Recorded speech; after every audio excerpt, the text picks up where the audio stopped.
Hello, my dear viewers. This is your boy Bhuvi, and I'm welcoming you to my channel. So இன்னைக்கு Saturday நான் இன்னைக்கு பேச போகிற book வந்து த psychology of மணியோட 7th சாப்டர் ஃப்ரீடம். ஸோ இதில் title என்ன வருதுன்னா controlling your time is the highest dividend money பேஸ்ன்னு ஸ்டார்ட் ஆகுது. ஸோ உள்ளே போவோம்.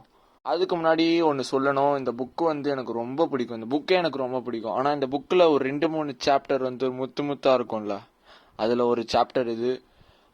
இதை கண்டிப்பாக நீங்கள் கேட்டே ஆகணும். ஏன்னா இது வந்து நம்ம சில இது வேற ஒரு உண்மை நினச்சிட்டு இருப்போம், ஆனால் அதை மாற்றி இதான் உண்மைன்னு நமக்கு காமிக்கும்ல, அந்த மாதிரியான ஒரு சாப்டர்.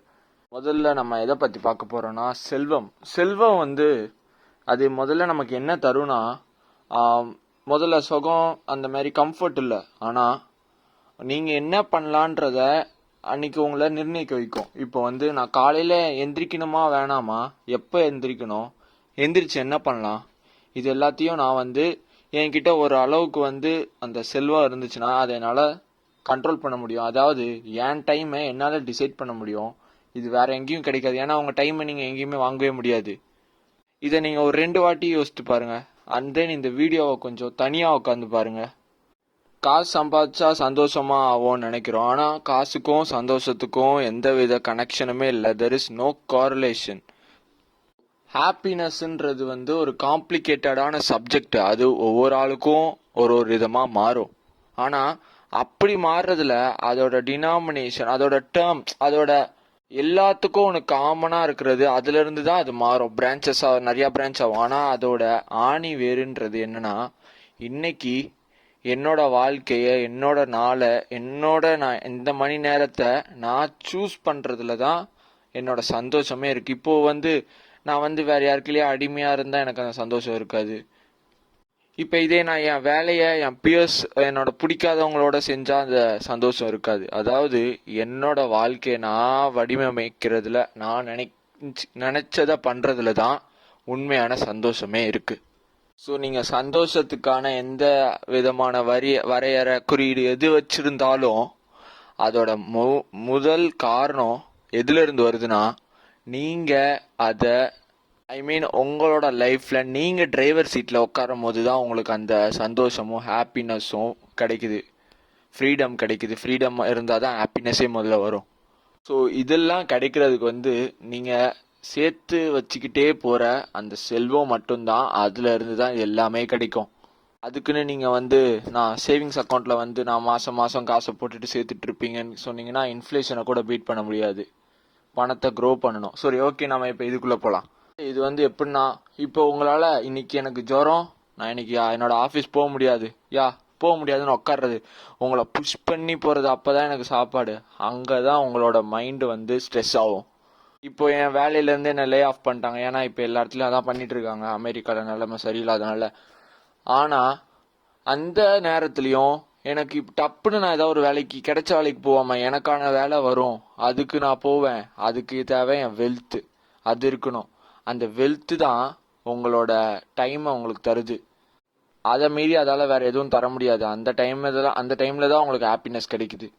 உங்கள் பணத்தை வச்சு டைமை வாங்குறது தான் உலகத்திலேயே பெரிய அதிசயம்.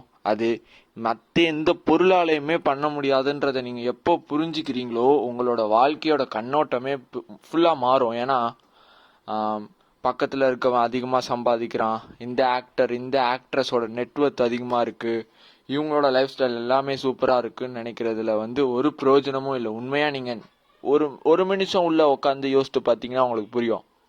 ஆனால் அதுக்கு கொஞ்சம் பொறுமை தேவை. கரெக்டாக யோசிங்க. இந்த ஆத்தர் வந்து அவர் காலேஜ் படிக்கும் போது அவர் வந்து ஒரு இன்வெஸ்ட்மெண்ட் பேங்கராக வேலை செய்யணும்னு ஆசைப்படுறாரு. அப்படின்னா இந்த மாதிரி கம்பெனிஸ்க்கு ஐபிஓஸ் ரெடி பண்ணுறது, அந்த மாதிரி வேலை, அந்த மாதிரி ஒரு பேங்கராக ஆகணும்னு ஆசைப்படுறாரு. அவருக்கு அப்போ வந்து இன்டர்ன்ஷிப் வாய்ப்பு கிடைக்குது. ஒரு 4 மாதம் போக லாஸ் ஏஞ்சலஸில் ஒரு ஜூனியராக போகிறாரு 4 மாதத்துக்கு. அவரோட ஆசையே அதான். அப்போ ஒரு லாட்ரி டிக்கெட் ஜெயிச்ச மாதிரி அந்த மாதிரி கொண்டாடினாரு. ஒரு நாள் அவருக்கு தெரிஞ்சது ஏன். ஆனால் அதுக்கு முன்னாடி அவர் என்ன யோசிச்சுட்டு இருந்தார்னா, இன்வெஸ்ட்மெண்ட் பேங்கர் ஆனாதான் அதிகமாக சம்பாதிக்க முடியும். ஏன்னா அவங்க ரொம்ப அதிகமாக சம்பாதிப்பாங்க. ஸோ அந்த ஒரு நாள் என்ன ஆகுதுன்னா, ஏன்டா வந்தோன்னு ஆகுது. அவங்க ஒர்க் பண்ணுற ஹவர்ஸ்லாம் ரொம்ப லாங்கு. சாதாரண ஒரு ஹியூமன் பீயிங்கால் அதை வந்து ஸ்டாண்ட் பண்ணவே முடியாது. சீக்கிரமாக பேர்ன்ட் அவுட் ஆயிடுவோம். இங்கே அந்த இடத்துல ஒரு என்னதுன்னா, மிட் நைட்டுக்கு முன்னாடி நீங்கள் உங்கள் வீட்டுக்கு போயிட்டீங்கன்னா அதுவே ஒரு லக்ஸரி அந்த அந்த இன்வெஸ்ட்மெண்ட் பேங்கிங் இண்டஸ்ட்ரியில். ஸோ அங்கே என்ன ஒன்று சொல்லுவாங்கன்னா, மீன் அங்கே ஒரு இருக்க அந்த ஆஃபீஸ்க்குள்ளே இருக்க ஒரு சேயிங் என்னன்னா, நீங்கள் இன்னைக்கு சாட்டர்டே வரலனா கவலைப்படாதீங்க, சண்டே வந்துருங்க. ஆனால் அந்த ஜாபில் அவ்வளோ காசு பொருளும் எல்லாருக்கும் ரொம்ப சாட்டிஸ்ஃபைடான பே இருக்கும். ஆனால் அங்கே உங்களோட மைண்டு வந்து உங்ககிட்ட இருக்காது. நீங்கள் முழு நேரமும் அங்கே தான் வேலை பார்க்கணும். உங்கள் டைம் வந்து நீங்கள் உங்கள் பாஸுக்காக யூஸ் பண்ணுறீங்க. நீங்கள் ஆக மொத்தம் அங்கே ஒரு ஸ்லேவ் மாதிரி இருக்கணும் அப்படின்னு ஆத்தர் சொல்கிறாரு. ஆத்தர் இதுக்கு என்ன சொல்கிறாருன்னா, அந்த வேலையை வந்து நான் ரொம்ப நேசித்தேன், ஆனால் என்னால் ஏன் பண்ண முடியலன்னா அதுக்கு ஒரு ஷெட்யூல் போடுறாங்க. அதுக்கு வந்து என்னை கண்ட்ரோல் பண்ணுது அந்த வேலை. அவர் வந்து அங்கே அவராக இருக்க முடியல. என்னதான் நமக்கு பிடிச்சவங்களா இருந்தாலும் ஒரு பிடிச்ச விஷயமா இருந்தாலும் அதுக்குள்ளே நம்ம நெருங்கணும்னா அது கூட நம்ம பழகணும்னா அது ஒரு வரையறைக்குள்ளே போகும்போது நமக்கு வந்து அந்த பொருள் மேலே இருக்க ஆசையே போகும். இப்போ ஒரு ஆள் கூட பேசணும்னா இத்தனை மணிக்கு தான் பேசணும், அவங்களுக்கு என்ன பிடிக்குதோ அதை மட்டும்தான் பேசணும், அதுக்கு நான் பேசாமல் இருக்கலாம்ல. இது எவ்வளோதான் அது சூப்பரான பொருளாக இருந்தாலும் அது வந்து அப்போ ஒரு நம்மளால முடியாது அதோட கோரிக்கைகளை நிறைவேற்றலாம். இதுலேருந்து என்ன புரியுதுன்னா, நீங்கள் எப்போ உங்கள் டிரைவர் சீட்டில் இருக்கீங்களோ அப்போ தான் நீங்கள் சந்தோஷமாக இருப்பீங்க. அங்கே பாருங்கள், அவ்வளோ காசு தந்தோம் ஏன் இருக்க முடியல, இதான் காரணம். அண்டா நீங்கள் பீப்புளை வந்து டிரைவர் சீட்டில் வைக்காமல் இருந்தீங்கன்னா அவங்க உங்கள் கூட இருக்க மாட்டாங்க. உங்கள் கூட இருக்கவங்களுக்கும் நீங்கள் ரெஸ்பான்சிபிலிட்டி தரணும். ஐ மீன் இந்த பிஸ்னஸ் பண்ணும் போது நான் சொல்கிறேன். இப்போ நான் வண்டி ஓட்டும் போதே சின்ன வயசில் எங்கள் அப்பா பின்னாடி உட்காந்து அங்கே போ இப்படி போன்னு சொன்னால் அதுவே நமக்கு வெறுப்பாகும். இதை ஒரு வாழ்க்கை ஃபுல்லாக இப்படியே இருந்துச்சுன்னா எல்லாத்துக்கும் அது வெறுப்பாகும். ஸோ இதை புரிஞ்சுக்கிட்டிங்கன்னா உங்கள் சந்தோஷத்துக்கு காரணம் பணன்றதை வந்து நீங்கள் உள்ளே வந்து அலைனே பண்ண மாட்டீங்க. அது வேற இது வேற. ஓ, ட்ரெக் சைவர்ஸ்னு ஒருத்தர் வந்து அவரோட ஃப்ரெண்டுக்கு வந்து ஒரு லெட்டர் எழுதுறாரு. ஐ மீன் ஒரு டைலாக் மாதிரி. அதில் வந்து அவர் எப்படி பணக்காரன் ஆனாருன்றத வந்து சொல்றாரு. அது மட்டும் பாருங்க. அவர் வந்து ஒரு டே ஜாப்ல மிட் டவுன் மேன்ஹாட்டன்ல வந்து வேலை செஞ்சுட்டு இருக்காரு. 20K per year. அவர் வெளியே சாப்பிட்டதில்ல, அவர் டாக்ஸி பிடிச்சி வீட்டுக்கு போனதில்ல. ஆனா அது எல்லாத்தையும் அவர் கொஞ்சம் கொஞ்சம் சேவ் பண்ணிக்கிட்டே வராரு. அதாவது மாசம் 1800 ரூபாய் சம்பளம். இது ரெண்டு ஐ மீன் அவரோட லிவிங் எக்ஸ்பென்ஸ் வந்து 1000 ரூபாயிலேயே முடிஞ்சிடும் ஒரு மாசத்துக்கு. $1000 ஐ மீன். அவர் இதை ரெண்டு வருஷம் இப்படியே பண்ணிட்டு இருக்காரு. அப்புறம் $12,000 சேவ் பண்ணாரு. அது பெரிய அமௌண்ட் அந்த காலத்திலேயே. அப்போ அவருக்கு 22 வயசு. அண்ட் அன்னைக்கு முடிவு பண்ணாரு, என் ஜாபை நான் குவிட் பண்ண போறேன், இப்போ இந்த 12,000 வச்சு என் வாழ்க்கை என்னால் கொஞ்ச நாள் ஓட்ட முடியும் அப்படின்னு. அன்னையில இருந்து அவர் மியூசிக் வாசிக்க ஆரம்பிச்சாரு. அதான் அவரோட பேஷன். ஸோ அப்போ வந்து அந்த மியூசிக்ல இருந்து வர காசை அவரோட லிவிங்க்கு காஸ்ட் ஆஃப் லிவிங்க்கு சரியா போகுது. அப்புறம் அவர் சொல்றாரு, I quit this job and never had a job அகைன்ன்றாரு. அடுத்து நான் எந்த ஜாபுக்கும் போலப்பான்றாரு. அவன் ஃப்ரெண்டு கேட்குறான், அப்போ அந்த உன் கம்பெனியை வித்தல்ல, அதுல காசு வந்திருக்கும்ல, அது என்ன, அதை பத்தி நீ சொல்லவே இல்லையா, அதான உண்மையான காசுன்னா. அவரு அதுக்கு சொன்னாரு, அது என் வாழ்க்கையில ஒரு டிஃபரன்ஸும் எனக்கு கொண்டு வரல. ஏன்னா அது என் பேங்க் அக்கௌண்ட்ல எக்ஸ்ட்ரா சம் ஜீரோஸ் தான் ஆட் ஆச்சு தவிர எனக்கு எதுவும் ஒரு பெரிய எதுவுமே தெரியலன்னாரு. ஸோ இங்க யங்கர் ஜென்ரேஷனுக்கு முக்கியமா என்ன மாதிரி ஆளுங்களுக்கு நான் சொல்லிக்கணும். ரெண்டு விஷயம் என்னன்னா இங்க நம்ம கவனிக்க வேண்டியது. ஒன்னு, அவரோட பினான்சியல் ஃப்ரீடம்ன்றது எப்பயே அட்டைன் ஆயிடுச்சுன்னா அந்த 12,000 எக்ஸ்ட்ராவா ஒரு ட்ரை பவுடர் வந்து அவரு பேங்க்ல வச்சிருக்காரு பாருங்க, $12,000. அப்பயே அவருக்கு வந்து அந்த ஃப்ரீடம் கிடைச்சிருச்சு. ஏன்னா அது இருக்கனாலதான் அவரு நான் இன்னைக்கு என்ன வேணாலும் பண்ணலான்னு போக முடியுது. அண்ட் நம்பர் 2 என்னன்னா, ராபர்ட் கியோசாக்கியோட ரிச் டாட் புவர் டாட்ல ஒரு இது வரும், கோட் மாதிரி ஏதோன்னு தெரியல, ஆனா சொல்லுவாரு, உங்களுக்கு பிடிச்ச விஷயத்த செய்யணும்னா உங்க வாழ்க்கையில கொஞ்ச நாளைக்கு பிடிக்காத விஷயத்தையும் செய்யணும்னு. ஐ மீன் இவரோட பேஷன் இங்க வந்து மியூசிக். பட் ஆனா அவர் செஞ்ச வேலை வந்து நார்மலான ஒரு ஆர்ட் ஜாப். ஸோ எல்லாரும் பேஷன் ஓட முடியாது. அதுக்கு நீங்க கொஞ்சமாச்சும் உங்ககிட்ட டைம் வேணும். டைம் வேணும்னா காசை நீங்க சேர்த்து வச்சிருக்கணும். ஸோ இன்னைக்கு இருக்க வேர்ல்டில் வந்து உங்கள் டைமை கண்ட்ரோல் பண்ணுறதுன்றது வந்து ஒரு பெரிய பெரிய டாஸ்க். ஏன்னா அப்போ வந்து வேலை பார்த்தது வந்து ஃபேக்ட்ரியில் ரொம்ப ஹார்ட் லேபராக வேலை செய்யணும். ஃபேக்ட்ரியை விட்டு வந்துட்டிங்கன்னா உங்கள் மைண்டு வந்து அதுலேருந்து சுவிட்ச் ஆஃப் ஆகி இந்த மாதிரி வாழ்க்கைக்கு சுவிட்ச் ஆன் ஆகிக்கும். ஆனால் இப்போ வந்து நீங்கள் ஒர்க் எல்லாமே இன்டெலெக்சுவல் லெவலில் தான் பண்ணிடுறோம். மேனேஜர்ஸ் இது எல்லாமே டெசிஷன் மேக்கிங் ரோல்ஸு. வீட்டுக்கு வந்து உங்கள் மைண்டை நீங்கள் சுவிட்ச் ஆஃப் பண்ண முடியாது. ஸோ அதனால தான் நம்மளோட ஹாப்பினஸ் லெவல் அப்போ இருந்ததோட கம்மியாகுதுன்றதுக்கு வந்து இதுவும் ஒரு ஃபேக்டர். பிகாஸ் அந்த காலத்தில் வாழ்ந்த பெரிய பணக்காரனோட இன்னைக்கு ஒரு ஆவரேஜ் மிடில் கிளாஸுக்கு அவ்வளோ வசதி இருக்குது. டேப்பை திறந்தா தண்ணி வருது. டப்புன்னு எங்கேயா டிரான்ஸ்போர்ட் ஆகும்னா எஸ் போகலாம். பஸ்ஸு, காரு, மெட்ரோ எல்லாமே இருக்குது. ஆனாலும் சந்தோஷம் மட்டும் ஏன் அவனோட கம்மியாக இருக்குது? யோசித்து பார்த்தீங்களா? ஒன்று டைமை நம்ம கண்ட்ரோலில் இல்லை, இன்னொன்று பொருள் வாங்கினா நமக்கு வந்து அதுலேருந்து சந்தோஷம் கிடைக்கணும்னு தப்பாக அசியூம் பண்ணிக்கிறது. வந்து ஜான் டி ராக்கஃபெல்லர், அவர் பெரிய ஜான் டி ராக்கஃபெல்லர்ன்றது அந்த காலத்தில் இப்போ எலான் மஸ்க் மாதிரி அவர் பெரிய ஆள், பணக்காரன். அவர் வந்து அந்த ரூமில் ஒரு மீட்டிங் போனால் பேசவே மாட்டாராம், ரொம்ப அமைதியாக இருப்பாராம். ஆனால் அவர் தான் இவ்வளோ பெரிய பணக்காரர். இவருக்கு கூட இருந்த ஒர்க்கர் ஒரு வாட்டி கேட்குறாரு. அதுக்கு ஜான் டி ராக்கஃபெல்லர் ஒரு போயம் பாடுறாரு. A wise old owl lived in a oak. The more he saw, the less he spoke. The less he spoke, the more he heard. Why aren't we all like that wise old bird? So இந்த போயம்ல வர மாதிரி தான் John D Rockefeller வந்து யோசிச்சுக்கிட்டே இருப்பாரு. அவர் வந்து பெரிய oil வந்து நிறையா உற்பத்தி பண்ற அந்த காலத்துல அவங்கலாம் வந்து ஆயில் மார்க்கெட்டே கண்ட்ரோல் பண்ணிட்டு மோனோபோலியா இருந்தவங்க. அந்த அப்போ வந்து நீங்கள் சும்மா உட்கார்றது வந்து ஒரு வேஸ்டான டைமு, லேசர், கொஞ்சம் ரெஸ்ட் எடுக்கிற டைம்னு நினச்சப்ப அவர் ஆல் டைம் அவரோட யோசனையை வந்து கான்சென்ட்ரேட் பண்ணிக்கிட்டே இருந்தார். ப்ராப்ளம் சால்வ் பண்ணுறதுல மைண்டை வச்சு சால்வ் பண்ணிவிட்டு அதில் ஒரே வேர்டு 2 வேர்டில் வந்து ஆன்சர் கொடுத்துட்டு போகிற மாதிரி த டெசிஷன் மேக்கர்.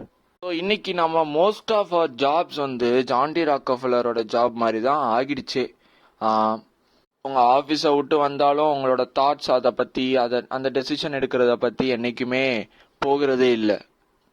ஸோ 24/7 நீங்கள் அதை பற்றி தான் நினச்சிக்கிட்டே இருக்கீங்க. உங்கள் தூங்கும் போதும், உங்கள் குழந்தைய ஸ்கூலுக்கு அனுப்பும் போதும், படிக்கிட்டு இறங்கும் போதும், ஏன் சில நேரம் திடீர்னு நைட்டு 3 மணிக்கு எந்திரிச்சோம். So control over time, so that is control over your time has diminished. ஆனால் இன்னைக்கு நமக்கு டைமை மிச்சப்படுத்துறதுக்கு நிறையா மெஷின் வந்துருச்சு, டிரான்ஸ்போர்ட் வந்துருச்சு. ஆனால் நம்ம இன்றைக்கும் அந்த அளவுக்கு சந்தோஷமாக இருக்குமான்றது கேள்வி. ஆனால் இதுக்கு சொல்யூஷன் இருக்குது. அதை நீங்கள் தான் கண்டுபிடிக்கணும். உங்கள் வாழ்க்கையில் அது எப்படியோ அதை நீங்கள் தான் அந்த சாவியை போட்டு ஓப்பன் பண்ணணும். ஆனால் அந்த சாவியை செய்கிறதுக்கான மெட்டீரியல் என்னென்னா ஒன்றே ஒன்று தான், உங்கள் டைமை நீங்கள் கண்ட்ரோல் பண்ணுறது. அதை எப்படி பண்ணுவீங்கன்றது உங்ககிட்ட. அந்த இதை வச்சு நீங்கள் சாவி செய்யணும். சில பேருக்கு ஒரு சாதாரண வேலை செஞ்சாலும் ஒரு குவாலிட்டியான ஃப்ரெண்ட்ஷிப்பு, ஒரு அவங்கள மிஞ்சிய ஒரு பொருளோட ஒரு கொள்கையோட இணைந்து வேலை செய்கிறது. இன்னும் சில பேருக்கு ஒரு அவங்களோட பசங்களோட அவங்களுக்கு பிடிச்சவங்களோட டைம் ஸ்பெண்ட் பண்ணுறது, குவாலிட்டி டைம் ஸ்பெண்ட் பண்ணுறது, இதெல்லாம் வந்து அவங்களுக்கு ஹாப்பினஸ். இதான் அவர் சொல்கிறாரு, controlling your time is the highest dividend it can pay. Money pays. So இந்த வீடியோலேருந்து நான் என்ன சொல்ல வரேன்னா, பணத்தில் இருந்து தான் உங்களோட சந்தோஷம் வரும்ன்றதை வந்து தள்ளி வச்சுட்டு உண்மையான சந்தோஷம் என்னன்னு கொஞ்சம் யோசிங்க. ஏன்னா நீங்கள் சுற்றி இருக்கவங்கள நினச்சிங்கன்னா அது யோசிக்க வராது. நீங்கள் தனியாக, நீங்கள் ஒரு இண்டிவிஜுவலாக தனியாக ஒரு சின்ன பையனாக இருந்து யோசிச்சு பாருங்கள் எது உங்களை சந்தோஷப்படுத்தும்னு. அது பின்னாடி போங்க, அதை சேர்க்க பாருங்கள். இந்த வீடியோட மெயின் கான்செப்டே அதுதான். காசுக்கும் உங்களோட சந்தோஷத்துக்கும் சம்பந்தமே இல்லை. உங்கள் பொருள், நீங்கள் எவ்வளோ பெரிய அழகான லக்ஸரி பொருள் வாங்குறதுக்கும் சந்தோஷத்துக்கும் சம்பந்தமே இல்லை. இதுதான் இந்த வீடியோவோட மெயின். இந்த வீடியோவில் நான் மெயினாக எம்ஃபசைஸ் பண்ணுறது அந்த விஷயத்த மட்டும்தான். ஸோ அதே மாதிரி என்றைக்குமே இது வந்து subtle art of not giving a ஃபக்குன்ற ஒரு புக்கில் இருந்து சொல்கிறது. என்றைக்குமே சந்தோஷத்தை வந்து ஒய்டா தேடாதீங்க. எக்ஸ்ப்ளோர் பண்ணுறேன், அங்கே போகிறேன், இங்கே போகிறேன், ஏன்னா அங்கே இங்கேன்னு காலை வச்சு எதுவுமே கிடைக்காது. சந்தோஷம் எப்போ கிடைக்கணும், கோல்டை வந்து நீங்கள் போயிட்டு ஒய்டாக தோணுனா கிடைக்காது, ஆழமாக தோணுனா தான் கிடைக்கும். அது மாதிரி உங்கள் லைஃப்பை வந்து ஒரு இதுக்காக நீங்கள் அர்ப்பணித்து அதில் வேலை செய்யும் போது தான் உங்களுக்கு அந்த ஃப்ரீடமும் சந்தோஷமும் கிடைக்கும். அதே மாதிரி சில நேரத்தில் ரெஸ்ட்டு தேவை தான், எல்லாமே தேவை தான். நம்ம எல்லாம் எலான் மஸ்க் இல்லை, அவருக்கு வந்து அவரோட ரொம்ப பெருசு வந்து அவரோட கோல்ஸு. அந்த மாதிரி ஆளுங்கெல்லாம் exception. We can't do that, we will burn out if we touch that. ஆக மொத்தம் ஒன்று என்னென்னா, நீங்கள் பணத்தையும் சந்தோஷத்தையும் ஒன்றா வச்சு பார்க்கக்கூடாது. ஆனால் இதுக்கு தேவை உங்களுக்கு பிடிச்ச ஒரு இதில் செய்யணும். அதை மட்டும் நீங்கள் ஃபாலோ பண்ணணும். கண்டிப்பாக அதுக்குள்ளே கான்சென்ட்ரேட் பண்ணணும். ஏன்னா கோல்டுன்றது வந்து அடியில் போக போக தான் கிடைக்கும். ஸோ அடுத்த சாப்டர் பார்த்தீங்கன்னா மணி தர லோவஸ்ட் டிவிடெண்ட் எது அப்படின்னு ஆத்தர் சொல்ல போகிறாரு. அதை பார்க்கணுன்னா அடுத்த சாட்டர்டே வரைக்கும் வெயிட் பண்ணணும். கடைசி வரைக்கும் பார்த்ததுக்கு ரொம்ப தேங்க்ஸ். பிகாஸ் இந்த வீடியோ வந்து இந்த சாப்டர் எனக்கு ரொம்ப பிடிக்கும். அதை பற்றி 15 நிமிஷம் மேலே போயிடுச்சு. ஸோ கடைசி வரைக்கும் பார்த்ததுக்கு ரொம்ப தேங்க்ஸு. அந்த லைக்கும் ஷேர் பட்டனும் சப்ஸ்கிரைப் பட்டனையும் கொஞ்சம் போட்டுட்டு கமெண்ட்டை மட்டும் கொஞ்சம் சொன்னீங்கன்னா நான் என் வீடியோவை இன்னும் என்ஹான்ஸ் பண்ண எனக்கு ரொம்ப சந்தோஷமாக இருக்கும்.